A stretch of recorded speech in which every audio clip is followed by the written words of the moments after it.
For more on the results, the spin, and what's next, let's bring in our political panel. Leslie Sanchez is a CBS News political analyst who served in the George W. Bush administration.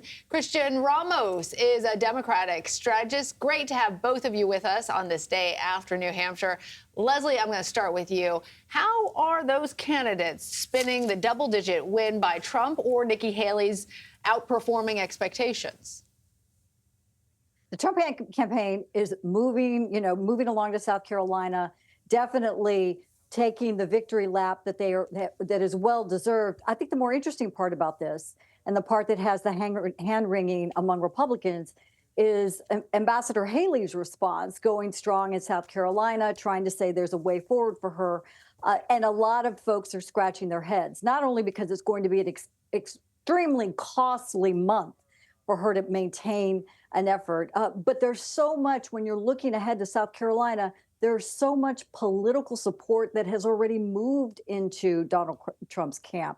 For everybody from the governor, attorney general, lieutenant governor, but even folks that are particularly close to Ambassador Haley, like Nancy Mace, the congresswoman, who used her support to stave off a primary, a Trump-supported primary contender, or even Senator Tim Scott. So losing that political support at a critical time, it really begs the question of, does she see a way forward only with independents and moderates, because it's not where the base of the Republican Party is right now?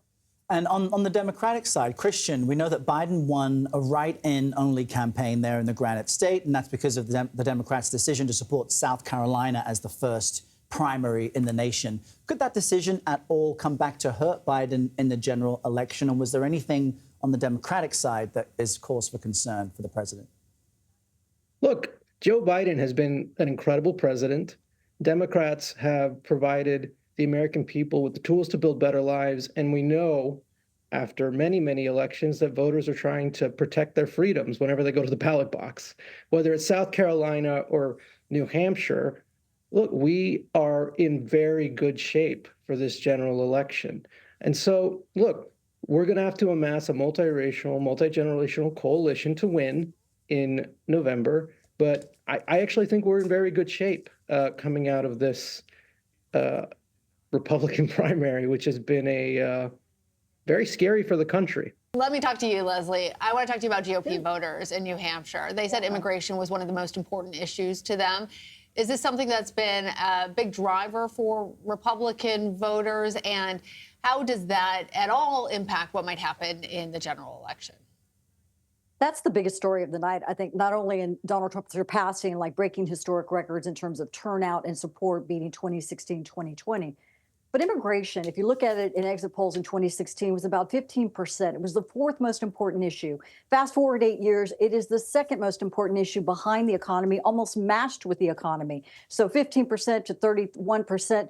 But immigration is also an economic issue. There's a tremendous amount of strain that many of these cities and many of these states are feeling and experiencing with this open border policy. And as long as that drumbeat continues and these images continue and this friction on the border continues, this is a very strong lane for Donald Trump. He's always been the person who's talked about border security, immigration, close the border since the minute he rode down the escalator in 2015. And that is one of the reasons that it's propelling a tremendous amount, I would say, of intensity and engagement among Republican voters. They're going to say he closed the border. He took a stronger stand. We haven't, I'll end on this. We haven't seen a change in immigration law because Congress can't get it together on that part. But you have seen a dramatic change in policy that has led to the situation that we're in today. And so people are looking from a nostalgic perspective to something that will be different.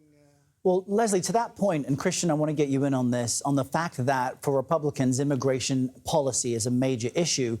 California Governor Gavin Newsom is campaigning for Joe Biden in South Carolina today and tomorrow. And I'm wondering if you see this as an indicator that President Trump is not just ramping up campaign efforts, but wants to take the side of folks like Gavin Newsom, who have been receptive to migrants sent to California and have taken a different position on immigration policy. Kristian, what are your thoughts? Gavin Newsom campaigning for Joe Biden is a net positive. Immigration in this country is a net positive. The issue is a Republican primary red meat right now. That is what you're seeing in the polls that you put out there. That is what you're seeing in these conversations. Republicans have no solutions on this issue is the problem, right? When we're talking about their policy solutions, close the border, that is not a popular position with the majority of the people in the United States.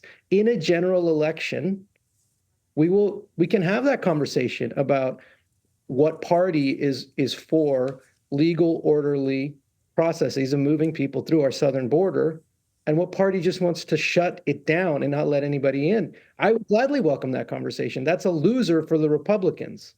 And Leslie, just in our last few seconds, did you want to respond to that?